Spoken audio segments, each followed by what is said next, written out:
Hi, I'm Ant from Southern Design RV in Ballarat and welcome to our 2025 Handover Tour.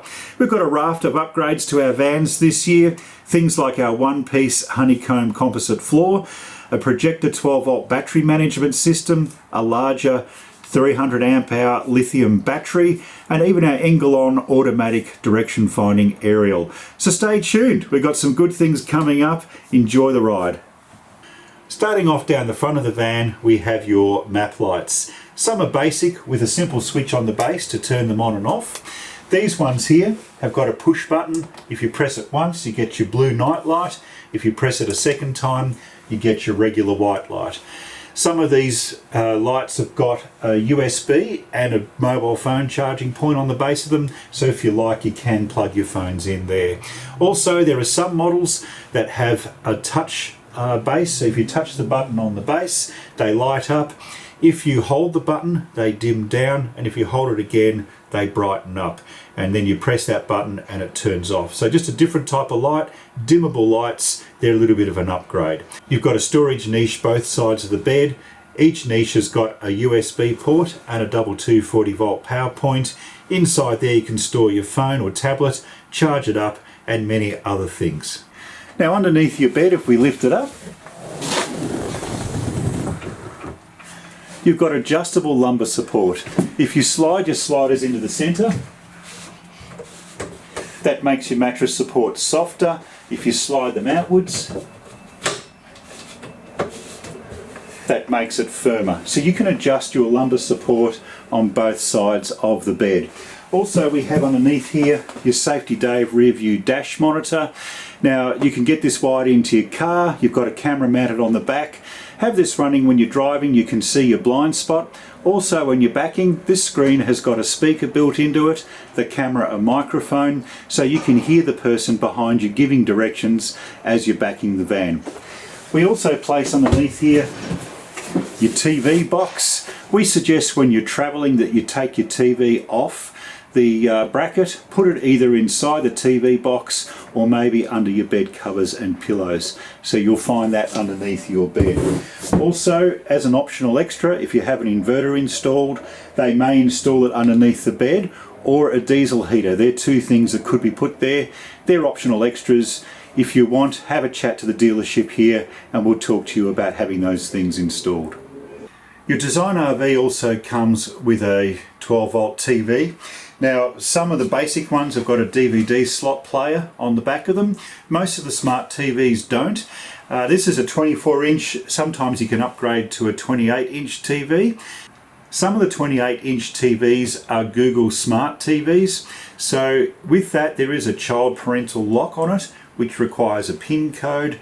We've put in there 1234. When you get your TV and you're setting it up, you can change that if you want to, but we've simply tuned in your TV and tried it out before you start. Now on the back of the TV, there's a bracket already mounted there. So with that, you can hook it into the base and set it up ready to go. That'll allow you to swing from both your bedroom area to your dining area. With your aerial, you'll notice that there's no winder on the roof anymore. That's because you've got an Engalon automatic direction finding aerial. You do not have to wind it up and down. It's on one fixed spot on the roof. And also it finds the strongest point of signal all by itself. So you don't need to touch it. All you need to do is plug in your TV and tune it in. Inside your TV cabinet, you'll see this white box with the green light on. That's the booster box for your aerial. So please leave it on, don't turn it off, otherwise you won't be able to get boosted signal from the aerial. You've got a little dial up here. It says minimum and maximum. Make sure it's set to maximum strength, and that way you'll get the best results from the aerial. If your van is equipped with Sirocco fans, you'll notice that they're folded away against the wall. To release them, pull the little lever down at the base, and that releases the lock for the arm so you can swing it into position. Push it back up to lock it. You can rotate these wherever you want them to go. On the base there's what appears to be something that looks like a paddle pop stick, or some models have got two push buttons. If you press the bottom button here, that turns the fan on. You've got 3 speeds available. And the top button is a timer. Now for the timer to work, you must first have the fan running. So turn the fan on, then press the timer button. you'll notice one blue light comes on. That means that you're now timing for 3 hours. If you press the button again, next blue light, 6 hours. So it goes 3, 6, 9, 12. Now you can run this at any time you want. The beauty of it is at night time, you can go to bed, forget about it, the fan will turn off all by itself without you having to get up at night. Or you can just turn the timer off and leave the fan to run normally. Once you finish, turn the fan off, pull the little lever down, then you can fold it back out of the way, flip it up, and it's easy to walk by. On the ceiling you've got a 9-volt smoke alarm. Now, like with your smoke detectors at home, when daylight savings comes, please remember to change the battery in this one too. You can give it a quick test by pressing the test button.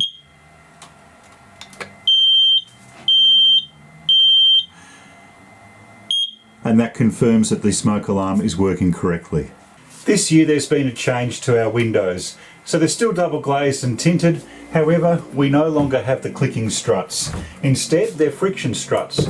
Just put the window in position to wherever you want it and that's where it stays. Very simple mechanism. Now if you're getting condensation and moisture inside your windows at night, there's a little slot here. Lock your lever into the slot.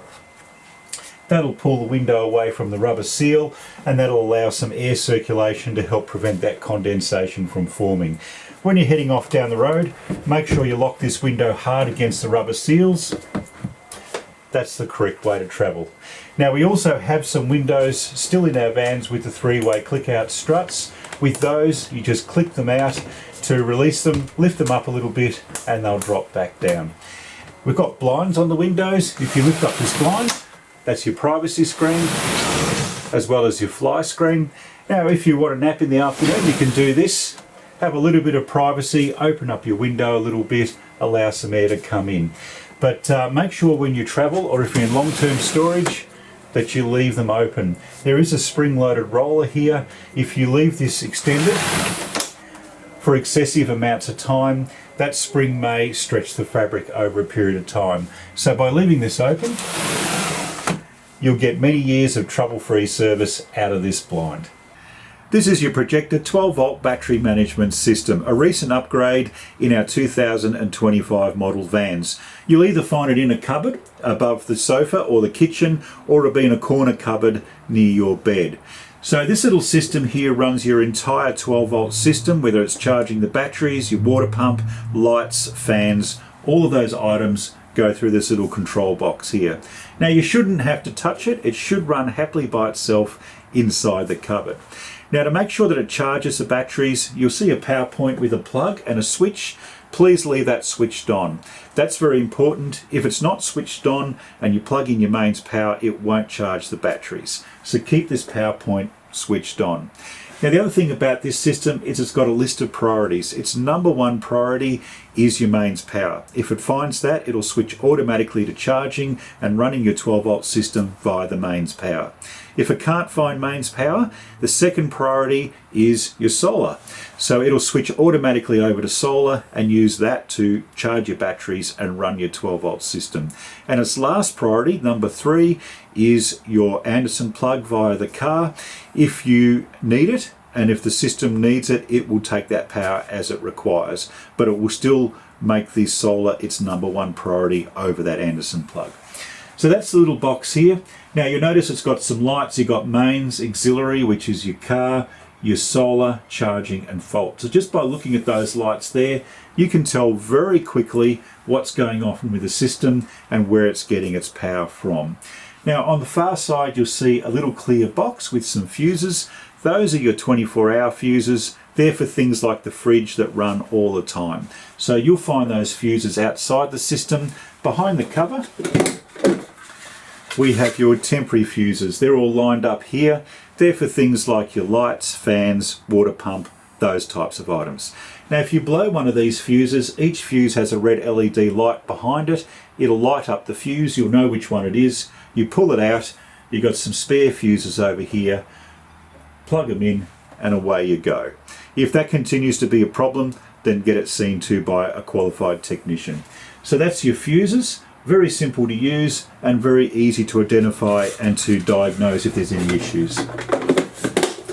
The they clip in behind the cover nice and neatly like that.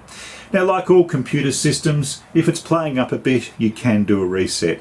On the side, there's a switch. You can turn that off and turn it back on, and that'll reset the system like a reboot on your computer. Now, just be aware, if you've got 240 mains power plugged in, it will not reset because that'll override it. So make sure first that you turn off the power, then you can switch the switch and it will turn on and off and do the reset for you. So that's your Projecta 12-volt battery management system. Very simple, and hopefully you never have to touch it or run happily by itself in the cupboard. This is your 12-volt battery management system screen by Projecta, standard in our 4Runner and our CRX vans. Now, if you want to wake it up, just give it a tap and the screen comes on. Now, you see it's on a house symbol up there. Leave it on house. 99% of everything that you need as far as information is on that screen. So if you leave it there, everything is available at a glance. Now, on the top left-hand corner, you've got a load button. If I press load, that turns the 12-volt system off. It shuts down all the power. So it stops the drain on the batteries. Now, if you do have it switched off and you're plugged into mains power, you'll still be able to charge your batteries. And the same with the solar, it'll still work even though you turn this off. Now, if I turn it back on again, on comes the 12-volt power. Now note, if you have a compressor fridge and you turn this off, the compressor fridge will still run. So if you're putting your van into long-term storage, make sure you turn your compressor fridge off separately. Now, underneath load, there's a night button. If I press that, that turns off the screen. So basically it allows the 12-volt system to stay on, but you can sleep at night. You don't have the screen coming on and off. If I tap the screen again and then turn off night, now you're back to normal screen operation. Directly underneath that, you've got pump number 1. Now, you've only got one pump, so don't worry about the fact that it says pump number 2. That one pump takes all the water off both freshwater tanks. Now, you only need that on if you're 12-volt free camping. You don't need it if you've got your mains pressure water plugged in with the hose. If you have that plugged in, that will supply all of your water needs. Now, directly next to it, you've got freshwater 1 and 2. That's the levels of your freshwater tanks. One is saying here 50%, the other one's saying 75%. And tap, that is your dirty grey water. So currently that's got some water in it. Just by watching these, you can monitor the level of your water tanks. Now, the green bar has got everything to do with your battery. So if you're thinking battery, look for the green bar. Now, as the battery power goes down, the green bar will start moving back, and as it charges up, it'll go all the way to the end. At the moment, it's saying the battery's on 100%. It'll let you know whether it's charging, discharging, or currently it's on standby because it's already at 100%. It tells you your battery capacity. This one here says it's 300 amp hours, and it's a lithium phosphate battery. So just by looking at the screen, you know exactly what type of battery you've got. Then finally, underneath here, it's saying 13.5, 13.4 volts. That's a fully charged battery. Now, with lithium batteries, you can take them below 12 volts, but I would say, to be safe, if you see it get down to around about 12 volts and you're free camping, I'd probably plug it in, get a generator on, do something to make sure that you're charging up those batteries. Now, the bar underneath it has got everything to do with where you're getting your power and what power you're using.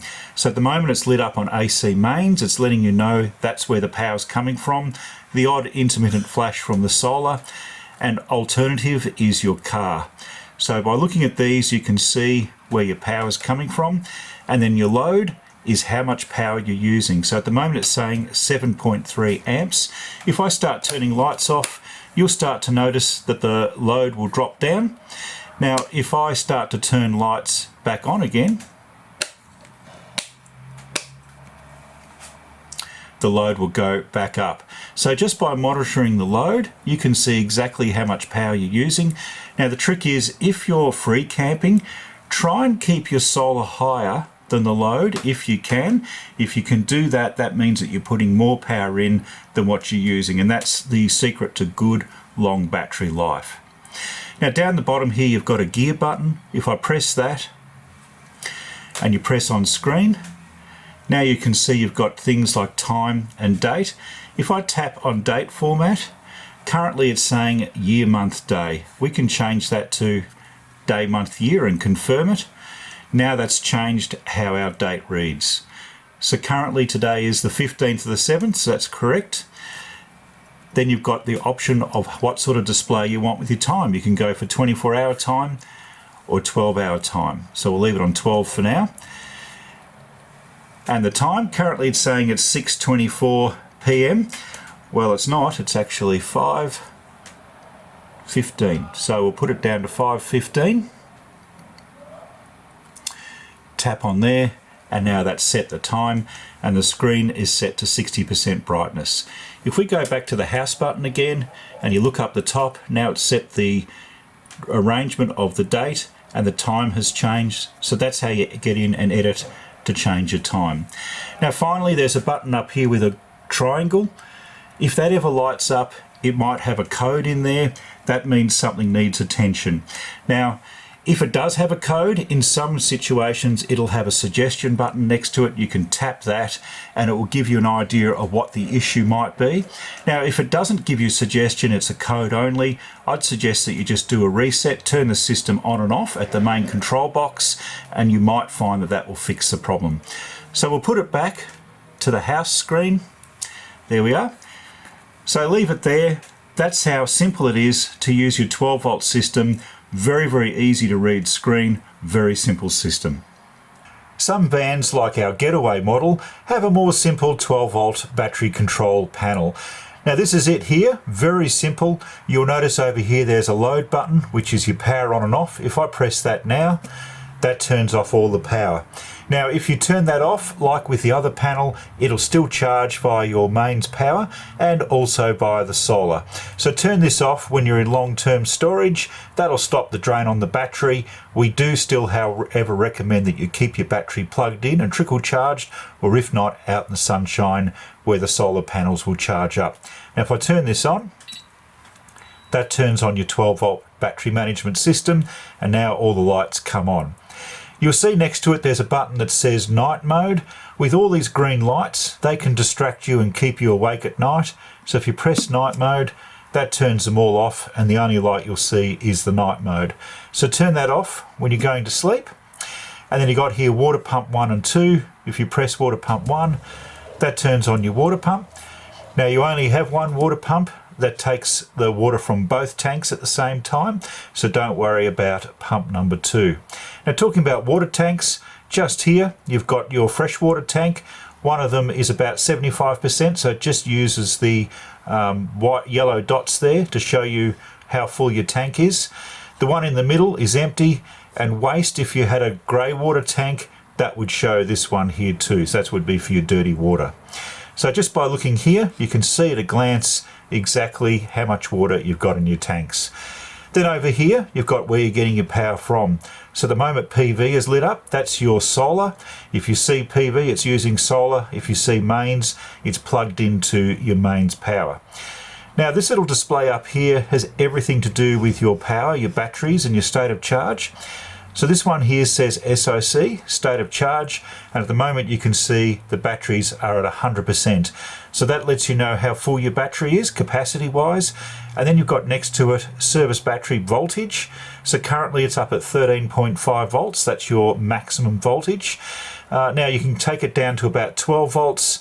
Probably if you're getting lower than that, it's about time to start plugging in the power and charging up your battery again. So I'd use 12 volt as a guide to when you need to start recharging your battery. So there you go, at a very simple glance, this is one of the simplest controls you'll ever use. That's basically how it works with this controller. If you have the touch screen, you can use an app. Simply tap on the screen and go into your settings button, the little gear button down the bottom. You'll see a Bluetooth box, tap on Bluetooth. And in here you'll have the device name with the code and also its PIN code.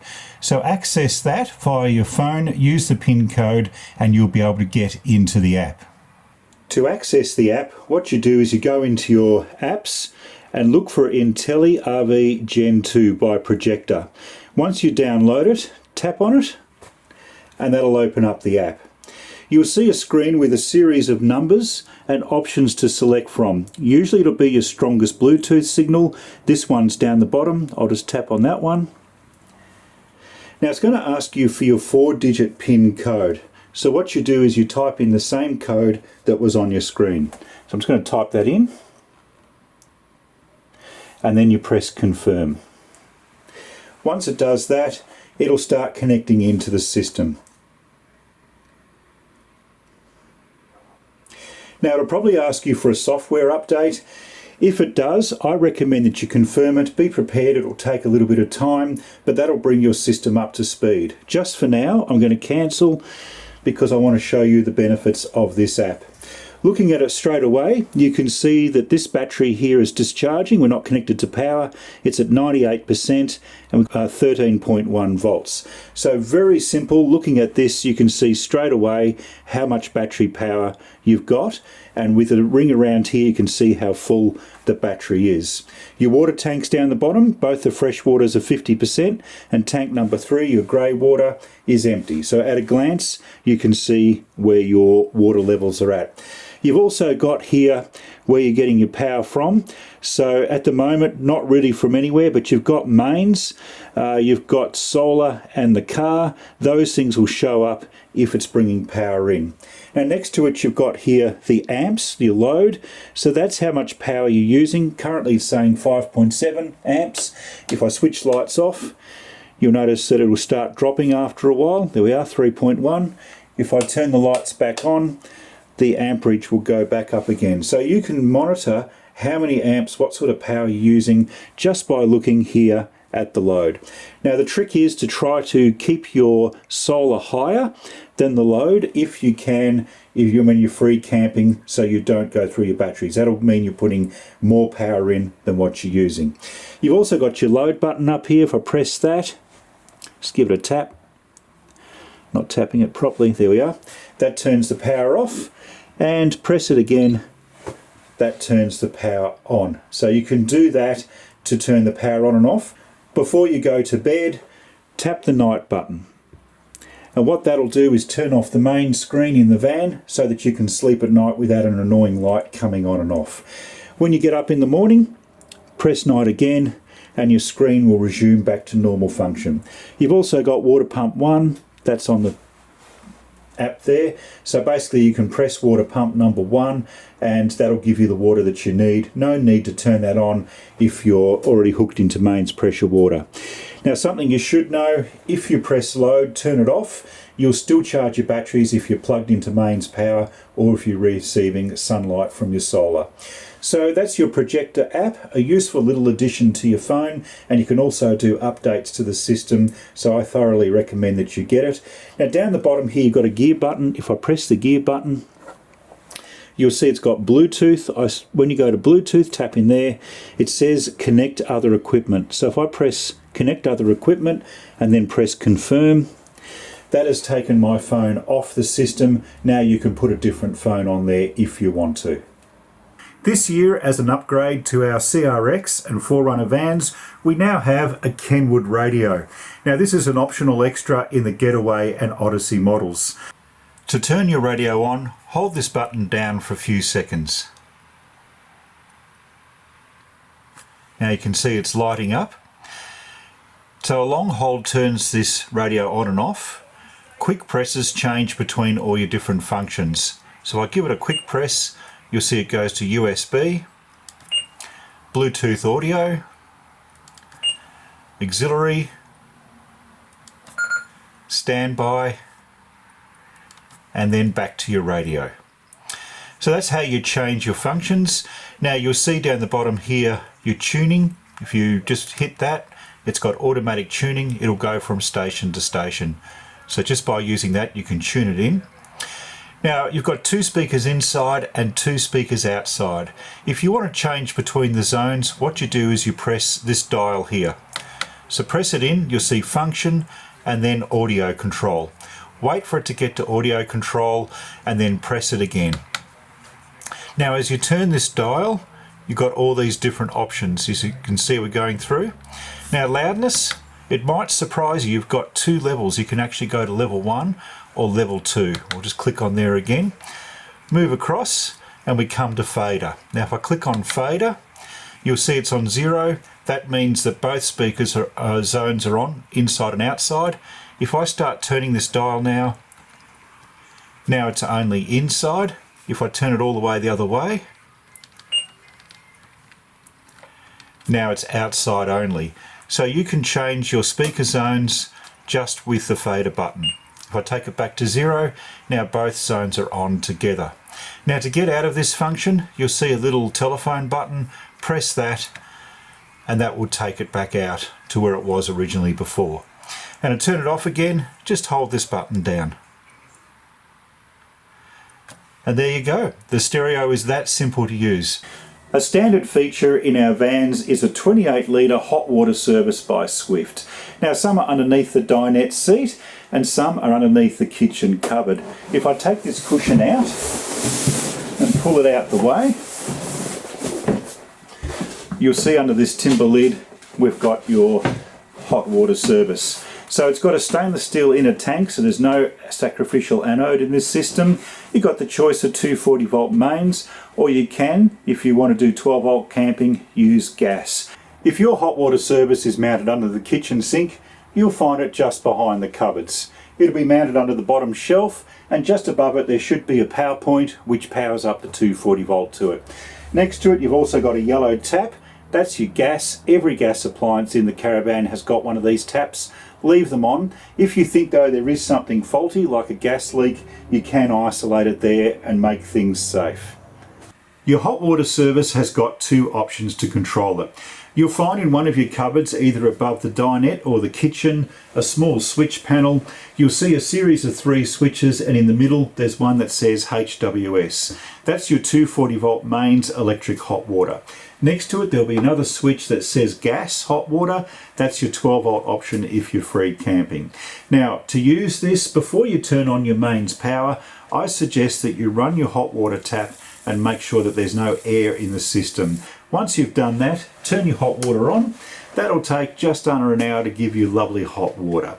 Now it's got a thermostat built into the system, so basically once it brings it up to temperature, even though you've got the switch on, it'll turn itself off, and then as you use the water and it starts cooling down in the tank, it'll turn itself back on and keep your water heated for you. So automatic system, that's how you use your 240 volt. Now if you're free camping, you've got the gas option. This has got an automatic ignition system built into it. So flick the switch on, you'll see a little red light flashing. That means it's going to ignite. So it'll ignite all by itself. Once it ignites, the little red light will stay on solid. That means it's heating your water. And you just heard the click then. Now it's flashing. Now it's staying on solid, so it's heating the water. When it brings it up to temperature and the water is fully hot, the little red light will come off, and that means it's ready to use. So there are your two options. Now you do have a cheat if you're at a powered site and an hour is too long to wait for your hot water, or if 28 litres is not long enough for the shower you want, you can turn both on at the same time, and what that will do is that'll double the heat being put onto the tank, so it'll heat it quicker and make it last longer. You can get a longer shower, or you can get your water quicker. But if you do that, make sure you only run it as you require it, and then turn your gas off so you're not wasting your gas. In the kitchen area you have a touch light. A gentle touch on the white icon turns the light on and off. You have a touch range hood. Just by touching the screen you can turn on the light, the fan, or you can turn it off. Now if it is running, you can actually fold it up by pushing up on the panel. It clicks into position, that turns it off. Press on the panel again, it drops down, and then you've got a clear visual display so you can turn on and off the controls again. Your kitchen stove is concealed under the bench top, so lift up the lid and you'll see the glass lid on the stove. This has a safety switch. If you hear that click, if that drops down when you're using it, it will not allow the gas burners to light. So keep this up when you're using the stove. You've also got a 240 volt electric solid hot plate. That only works when you're plugged into mains power. Now to light it up, all you do is hold your button in, press the piezo, and that lights up the stove. And then you can turn it off just like that. The standard stove comes with a gas grill underneath the cooktop. If you open up the handle, you'll see there's a tray inside and it comes with a handle. You can put this in and pull your tray in and out so you don't burn your hands. Also, this is gas operated, so the same function. Turn this on, press the button and light it up. Then you can just turn it off. So that's your gas grill tray. If you have small children in your van that might accidentally turn on the electric hot plate, look at the drawer underneath the grill. Open it up and lift it out. You will see a power point underneath there. You can switch it off and that'll disable the 240 volt electric hot plate. In some other vans, it's in the side cupboard underneath the sink, or it could be behind the slide out pantry. If you opted for the gas oven, there is a light inside. Your flip mixer tap is now a 2-in-1. So the top tap and the front nozzle is your regular hot and cold running water. Then the bottom tap and the rear nozzle is your filtered water. So there'll be a filter under the sink in the cupboard. It'll filter water off both your freshwater tanks and also off the mains pressure water via the hose. Now, just a word of caution with your freshwater tanks. We recommend for long-term storage, store your tanks as full as possible. That way, if there's no air in the tanks, you won't breed algae or bacteria and the water won't go bad. Then before you head off, dump that water, put fresh water in, and that should mean that you got nice water to drink and also more pleasant water to have a shower in. When you're travelling, we recommend that you put your microwave plate in one of the map pockets. If you have a Thetford compressor fridge in your van, congratulations, a good choice. Now, these fridges get colder faster than a three-way fridge. They perform better in hot and humid conditions. You don't need to put a bottle of water in them to get them cold. They get cold quickly by themselves.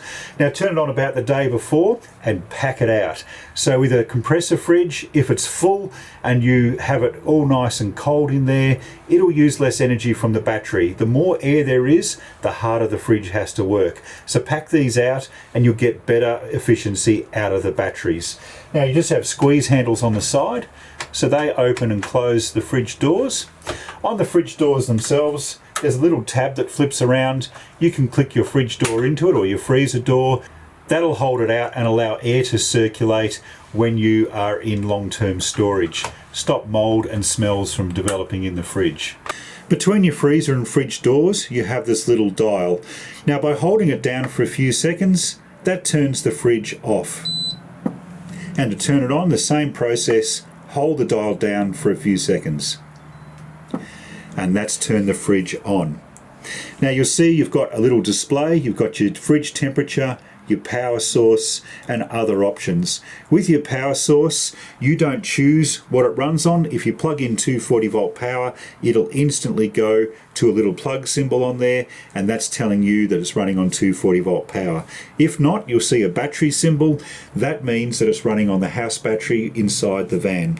Now, you will have to turn this fridge off if you put into long-term storage, even though you turn your Projecta 12 volt control off. This will still run regardless. So to control it, a quick press on the dial and then turn the dial, and you can see you go from point to point on your menu. Let's go to the temperature. Click on there. You can make it warmer or colder. We would suggest that you run it on about 4. Click on the dial again. Now, if we click there, we dial down to the bottom to your choices. You'll see here that you've got user mode and settings. We have set your user mode on performance. If you put it onto eco mode and highlight that blue, and then we head out to the back arrow, you'll see it's turned down to 3. Now, I'd suggest that on a cold day you'll get away with it on 3, but I don't recommend you do it on a hot day. Now, if you want to change that, go back to your options, user mode, bring it back up to performance, highlight it blue, and then we go back. Now, you'll notice it has not turned your fridge back up again, so you'll manually have to go in and turn your fridge back up to 4. Now, the other option you've got down the bottom is settings.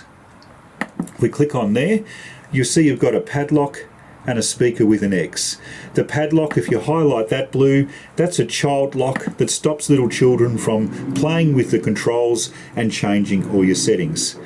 If you go to the speaker with the X and highlight that blue, what that does is it mutes the system so that you don't get beeps.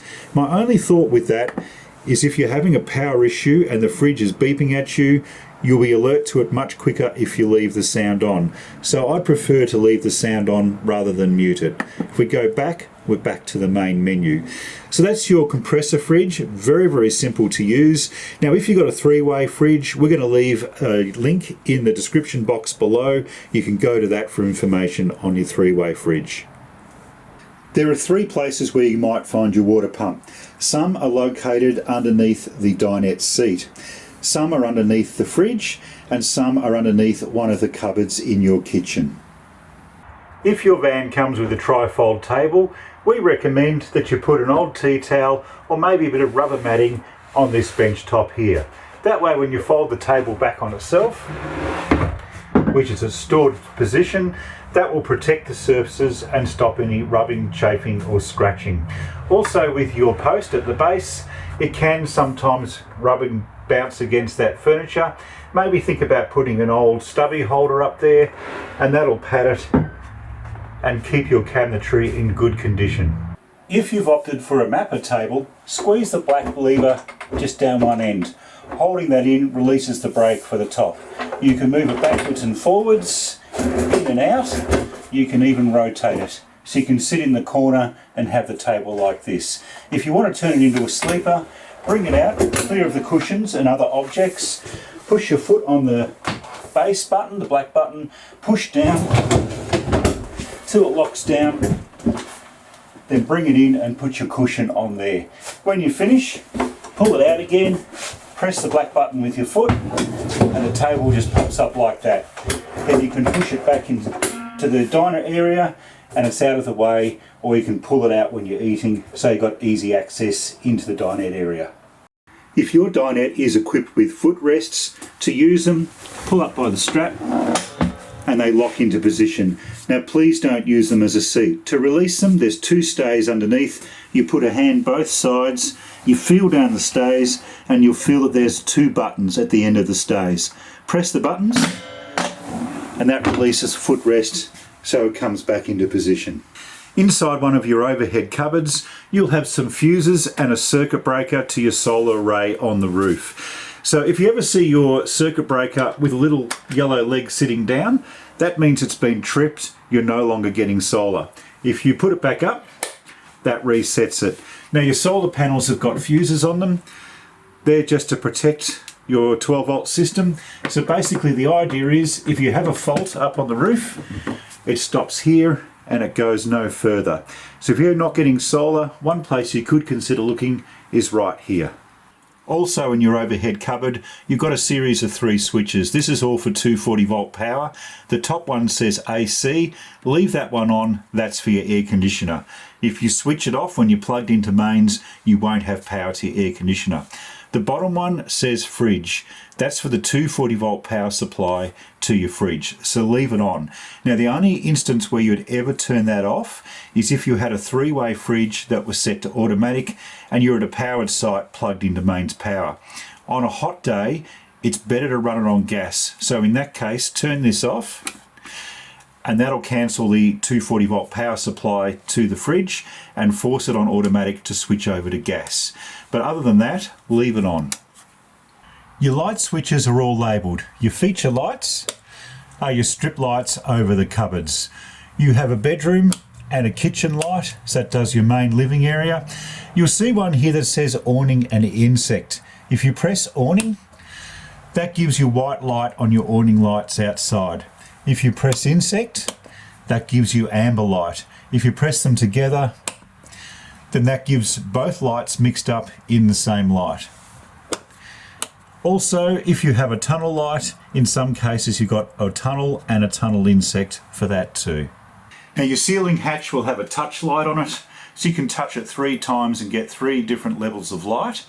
To operate the hatch, just push up on the handle and you can swing it all the way over, or if not, you can bring it part of the way up. There's another track there. Then if you bring it all the way down, make sure you hear it go click. When you hear it go click, that's completely locked. Now you have a sunblock out, as well as the fly screen.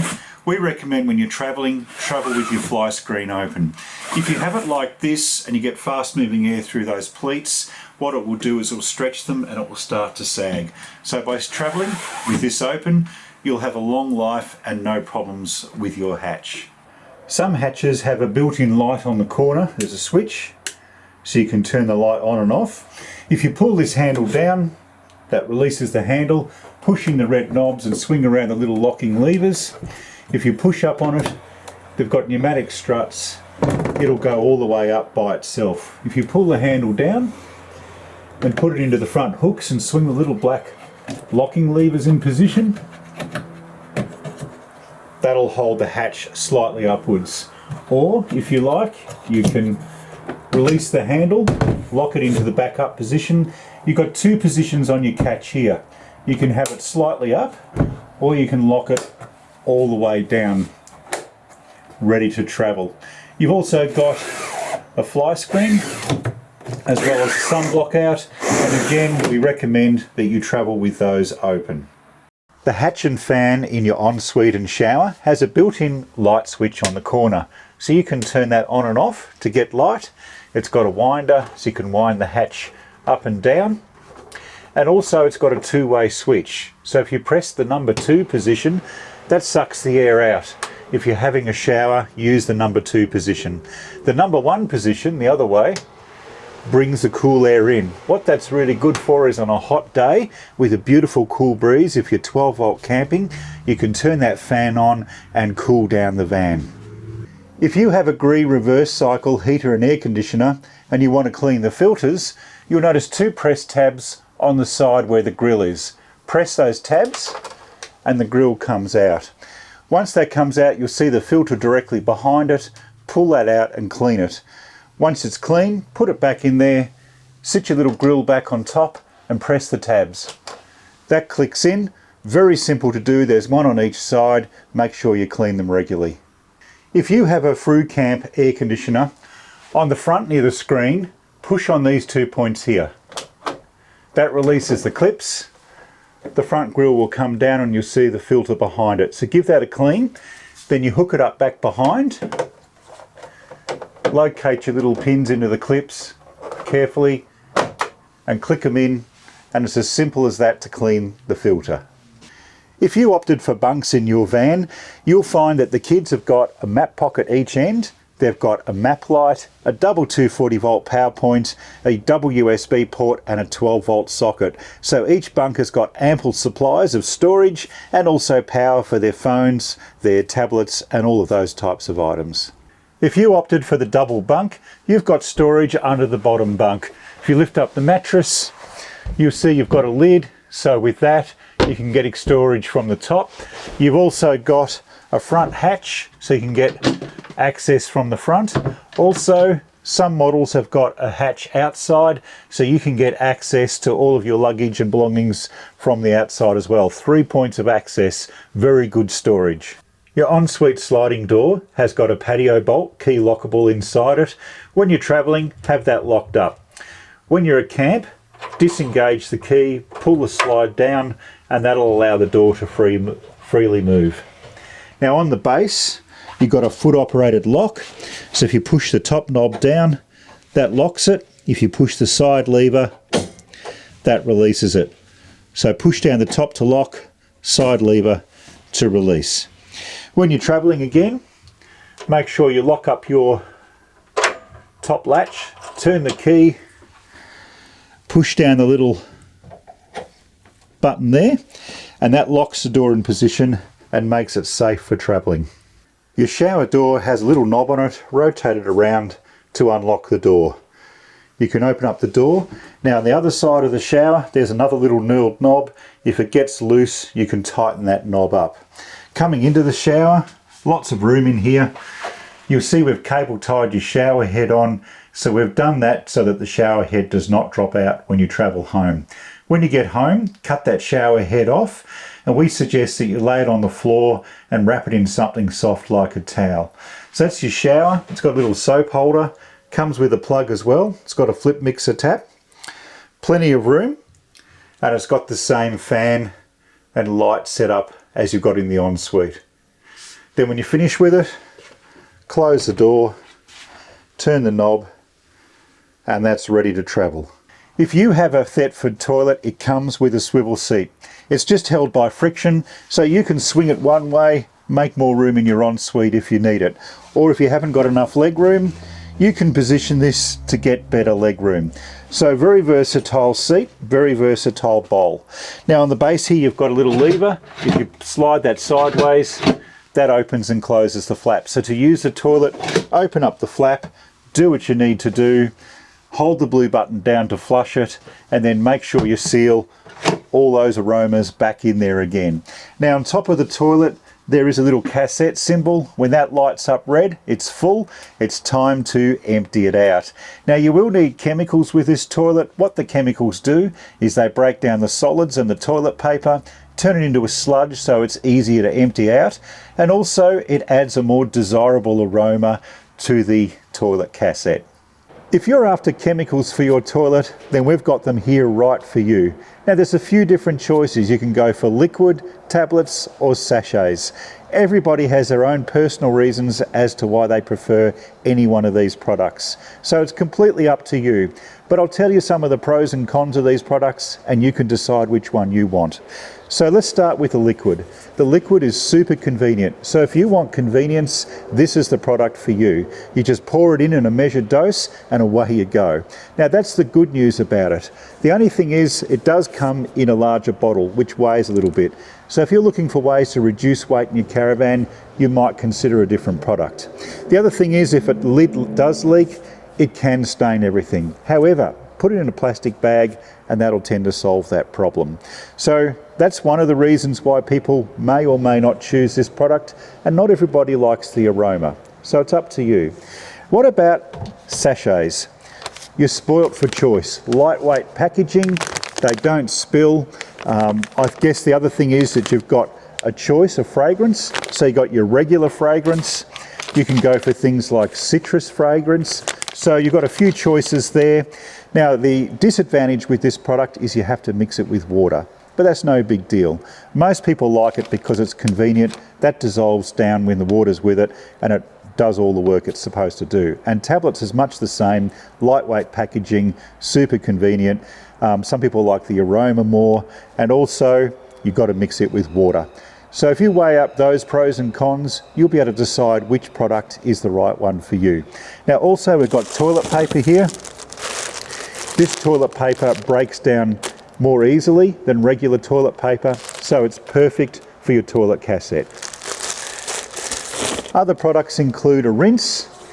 So if you like, after you clean your cassette, squirt a bit of this around, rinse it out. It helps deodorize it. It has like a fragrance to it, and also it has like a sudsing type action. So it actually cleans the cassette and makes it more pleasant. So you might want to consider buying some of the rinse. An optional extra in your ensuite is a top-loading washing machine, which is stored neatly underneath the bench top. If you lift up the lid to the washing machine, you'll see a basket. Now that basket is where you store your clothes pegs, so have that in there when you're traveling. It holds the drum in position, stops it from moving around. When you decide to use the machine, take the basket out, and that reveals the bowl.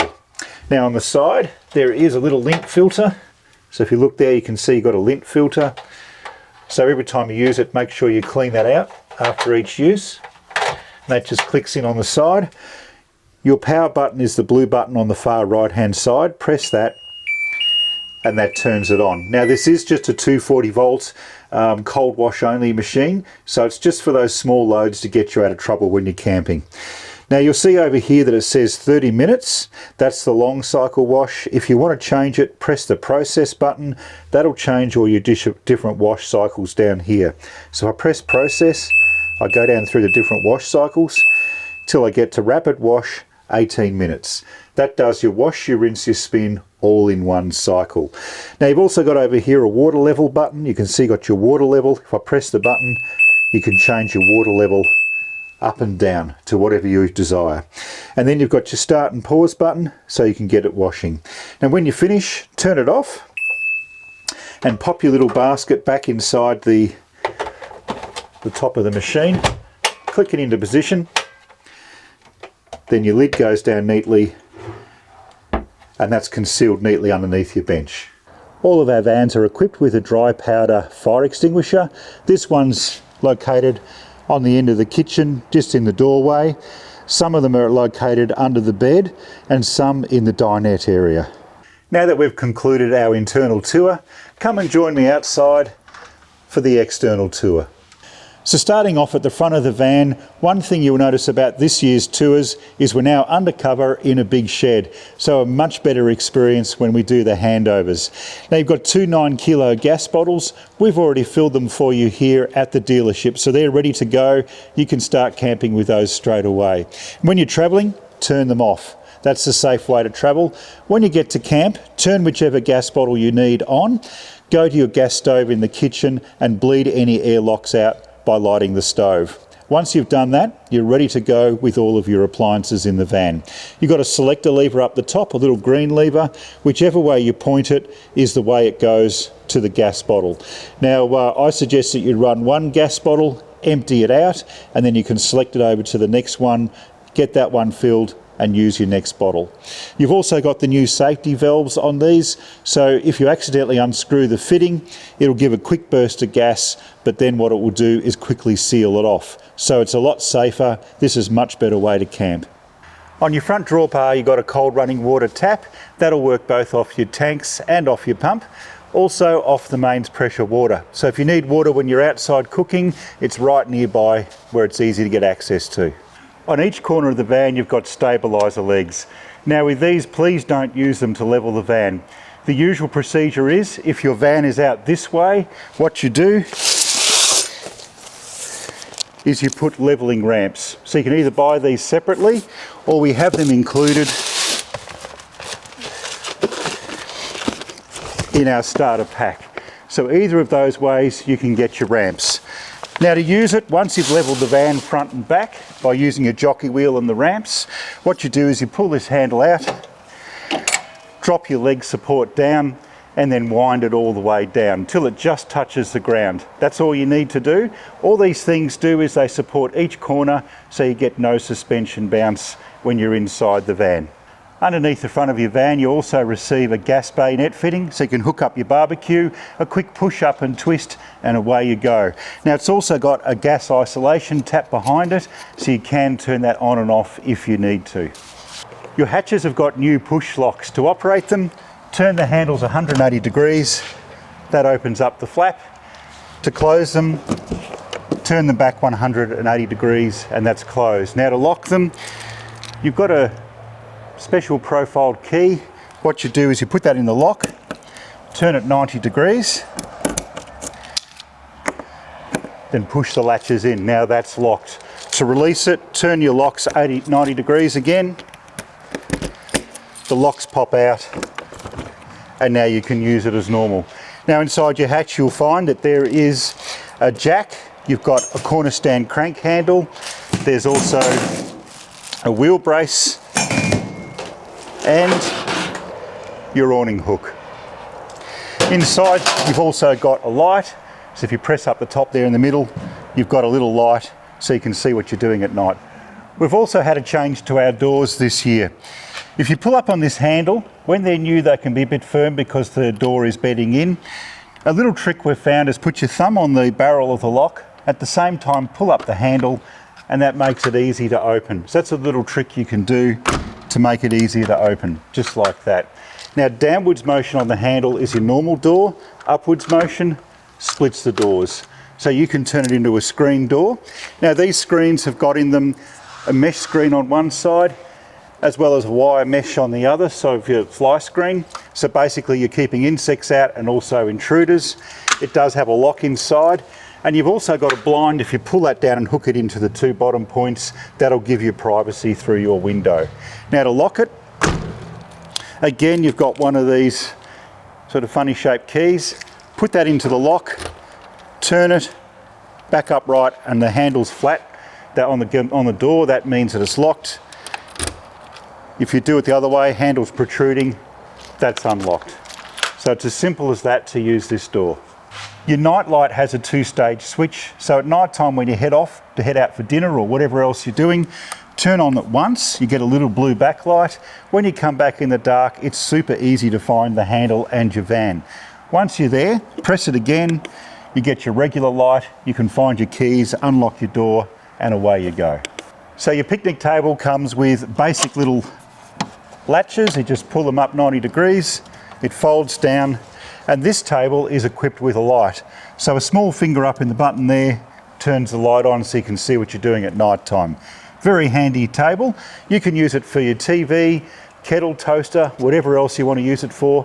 One thing we would ask you please don't do here is high temperature cooking, just in case you do damage to the van. But a very versatile table, and that folds away when you finish, locks into position, and away you go. Next to your picnic table, for easy access, you've got a coax cable port, so you can plug in your TV. There's a 12-volt socket, a double USB port, 240-volt power outlet, so you can power up your kettles or toasters. And if you opt it, you can also get a TV bracket put here, so it keeps your table free to use when you're using your TV. If you ever get a flat tyre, on each side of your van, you'll see a bracket that looks like this, and it says ARV on the side of it. So ARV chassis have put a point to lift by your jack.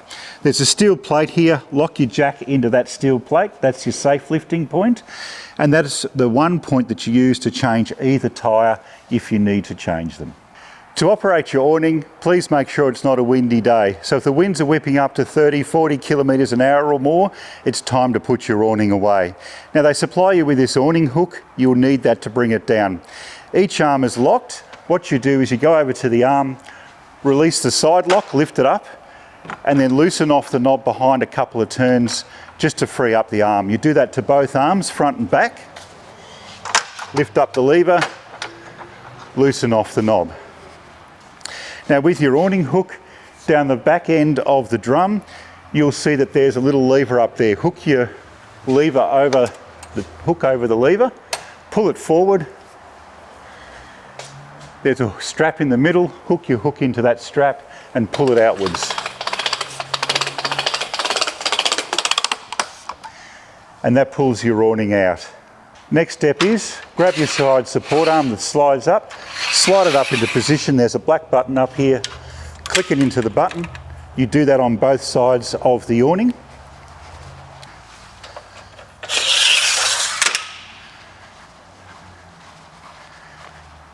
And now it's ready to extend up. So the first position I'm going to show you is if it's attached to the van. This is the most simple way to put it up. What you do is you've got a handle down here, hold the handle up, so fold it up. That's your grab point. You can pull the slide up and down with that, and you'll need a finger free. That finger is for another little lever behind it. That's your locking mechanism. So what you do is you slide it up and lock it into position. If there's two of you, you can do it together, or if there's one of you, you'll have to do a bit at each side at a time. So I'll just do that now.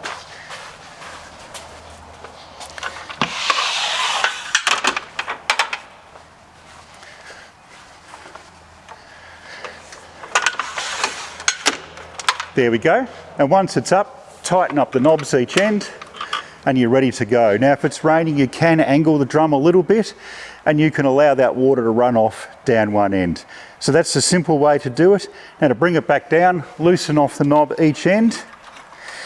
You'll have to pull up on this lever just to release a bit of pressure. Use your finger to release the catch and start sliding it down. So we'll do that each end.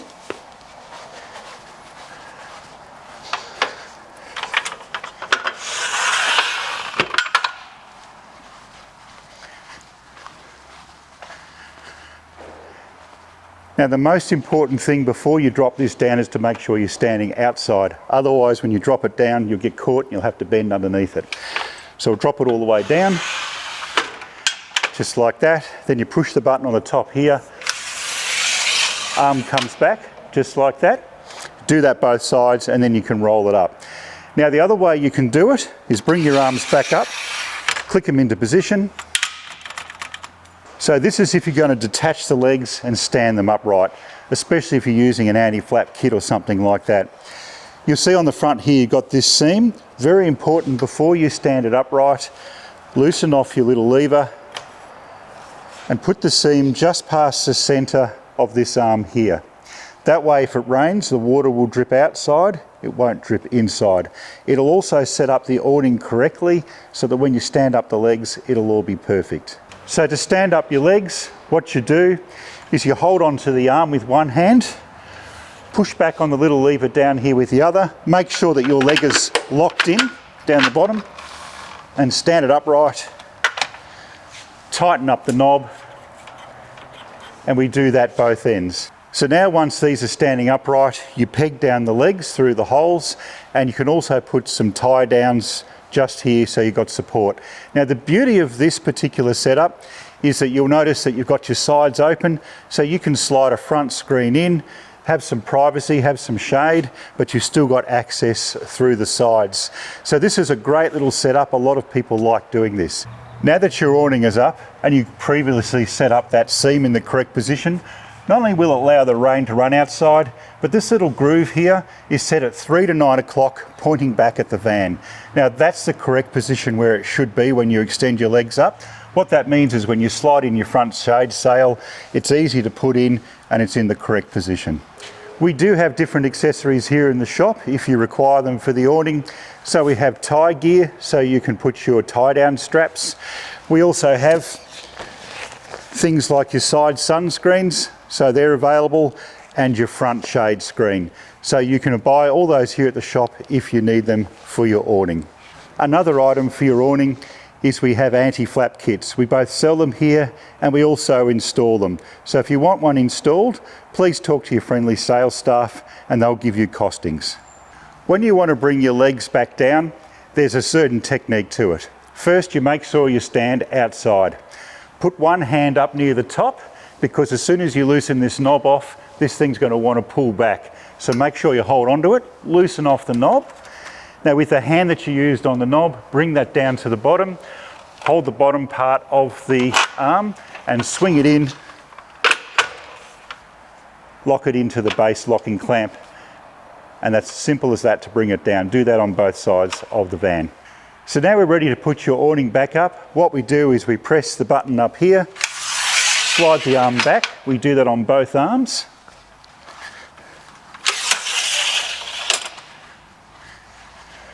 Before you put your awning up, make sure you've got the awning hook in one hand. If you don't have that, when you're retracting it back up, you might run out of arm length, and the worst thing you can do is let go of it and let it slam back against the van. So the idea is to fully control what you're doing.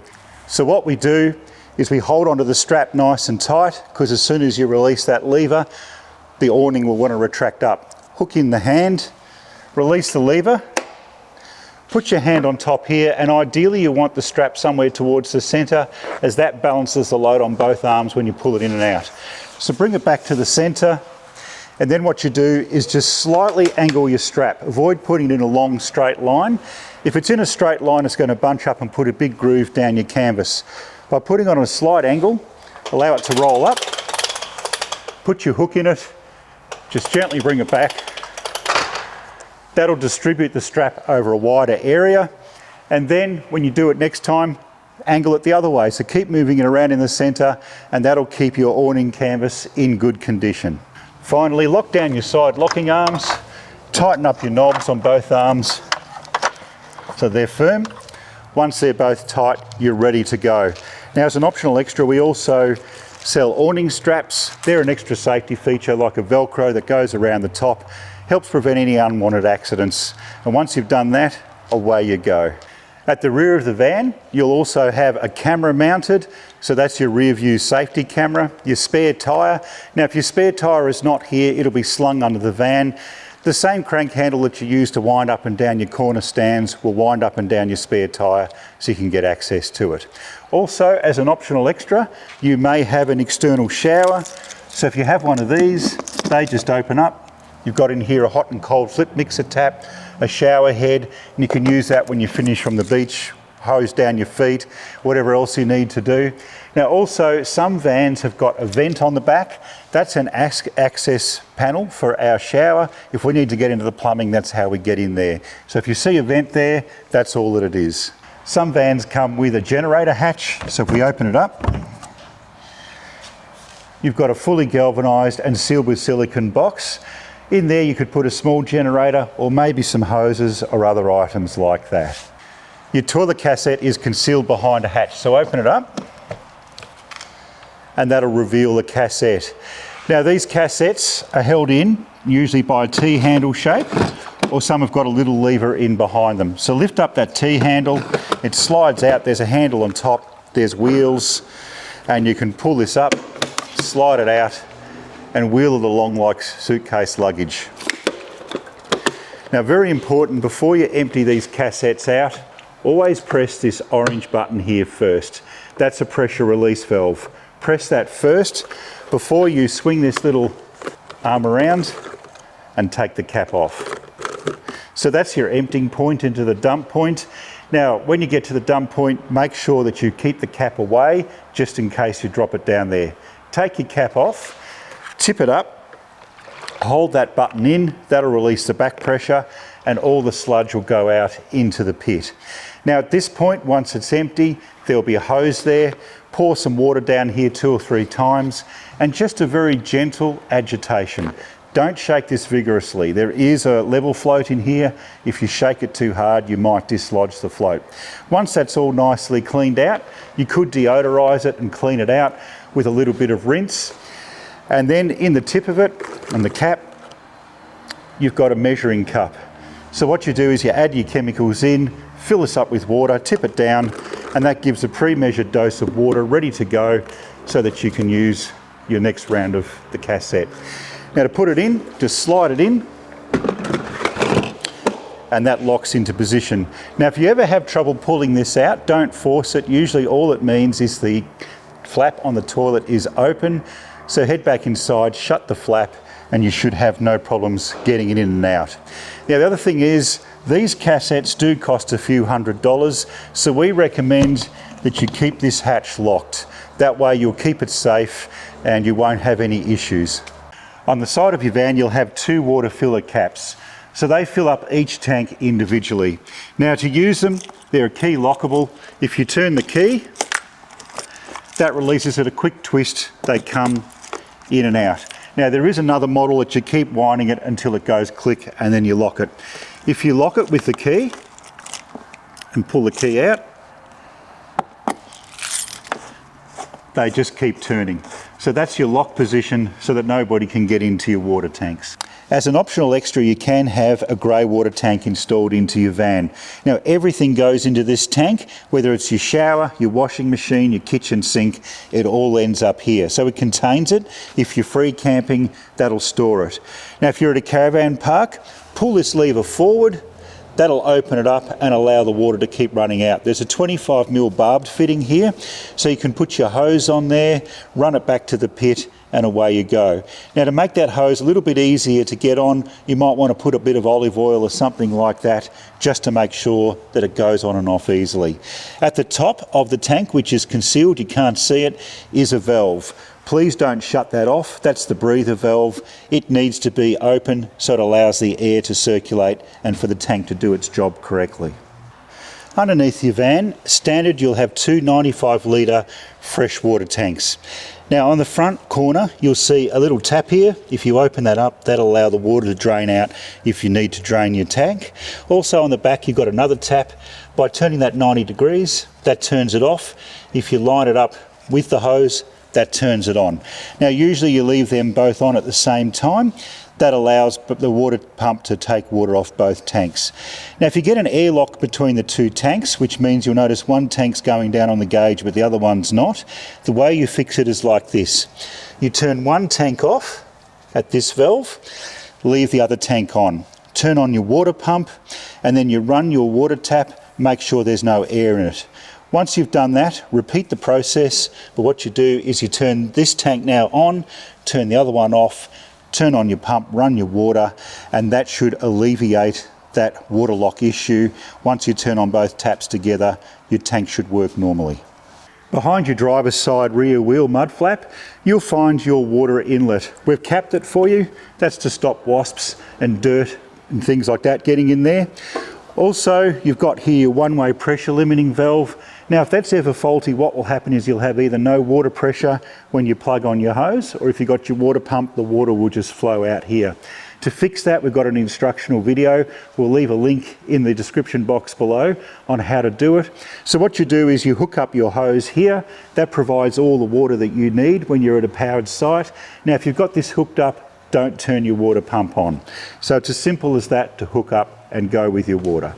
If you don't have all the hoses, the power leads and all of those things you need, you might consider buying a starter pack. This has got your freshwater inlet hose, it's got your dirty grey water outlet hose, it has a 15 amp power lead, it's got the ramps and the chocks to weigh up your wheels, get them level, and also you've got a spirit level in here to put on your front drawbar so you can level up your van. A great little accessory, I recommend you get one.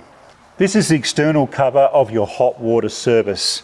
Now, it protects it, it allows ventilation for the gas, as a little bit of maintenance, even though this has got a stainless steel tank and no anode. If it's been in storage for a long period of time, you might want to consider taking these two screws here out, opening up the cover. You'll find a pressure release valve behind the door. Give it a few pulls, make sure it's not sticking. There's nothing worse than getting to camp and finding you've got a stuck valve. So getting that the day before is a good move. Now, when you put the screws back in, please make sure you don't use an impact driver or a drill. Use a hand screwdriver and only do them up just very gently, because it's got plastic nuts that they go into. If you over tension them, you might break the nuts. Your fridge has got ventilation vents on the side of the van. Please leave them open and don't block them off. Your fridge needs that for good ventilation so it can work correctly. So outside the van you'll see a small aerial, that's for your radio, and you'll also see a small vent. That vent is for your range hood. You'll also find underneath your van a blue Anderson plug. It's got a cap so you can pull it off and get access to it. This point here is for an extra solar panel setup. So it's already got a regulator built into it. If you put a solar panel or blanket on, make sure it's got no regulator. In other words, just straight in, the van will do the regulation for you. So you can use this as a point to bring power in. For example, if you're parked in the shade and you want to get another panel out in the sun, you can do it with a portable panel. Or even if you've got it in long-term storage, plug your panel in here. If you can't get your van out in the sun or you can't get to mains power, and this here will keep trickle charging your battery and keep your battery topped up. Now this year your Design RV van comes standard with one 300 amp hour lithium battery. You can also opt to go for two batteries. That brings you up to 600 amp hours. Now these are an expensive investment, so I recommend that you put padlocks through the bottom of these lockers just to make sure that your batteries don't get stolen. Now on top of the battery there's also a 40 amp blade fuse that's concealed underneath there on an inline fuse holder. Now with battery maintenance, we recommend that when you've got it in long-term storage, keep the van plugged into mains power. Even though you've got the system turned off, there is a very slow drain on those batteries. So by keeping it plugged in, you'll keep them topped up. If you can't plug them in to mains power, then think about putting them out somewhere where the solar panels have got sunlight, and that way they'll keep your batteries topped up. Now, one other thing you might want to consider with your solar panels is keep them clean. So before you head off on your trip, clean them, or even if you're out in storage, just to make sure you get the optimal performance out of those solar panels. The other option is if you can't find either a sunny spot or you've got it under cover and there's no 240 volt power, think about using your external solar panel jack. If you use that, you could bring that outside the shed and charge it up that way. Now, if you're going past 3 months and you've got a lot of time where it's sitting there doing nothing and you've got no way to get power on it at all, maybe consider disconnecting your battery. If you do that, that'll keep your batteries safe. Now, if you drain your batteries too much, what happens is they go into a thing called sleep mode. To get them out, that's done to protect your batteries from going totally flat. You have to jump start them with a car jump starter. So we'd prefer that you avoided doing that. Please keep them topped up. Now coming around to the other side of the front of the van, you'll see you've got a circuit breaker here. It's just above your tunnel hatch. So that's for your 240 volt power. If that's tripped when it's down, just flick it back up and that'll reset it. You've also got your 240 volt 15 amp power inlet, so plug your plug in there, clip it into the clip, fold that little lid down, and that'll allow your power to come in nice and neatly. In your hatch, just below it, you've got another light so you can see clearly what you're doing at night time, and there's also your weights compliance plate and your gas compliance plate just on the side of the tunnel. So if you're looking for those things, you'll find them just in there. So that concludes our handover tour. Thank you so much for watching. Now you might want to consider watching another video we've got on how to do the hookup. I'll leave that in the description box below. Now if you like, we have other products in the shop for your gas bottles. We have gas bottle covers, and security. Your insurance company will probably ask you, are you securing your van? So if you've got a standard 50mm tow hitch, we have tow hitch locks here. We've also got for your DO35 the Covix hitch lock for the DO35. There is another kit available which has both a hitch lock and a wheel lock. So you might want to consider those things. At Southern Design RV, your adventure awaits. Happy travels, may you have many happy adventures.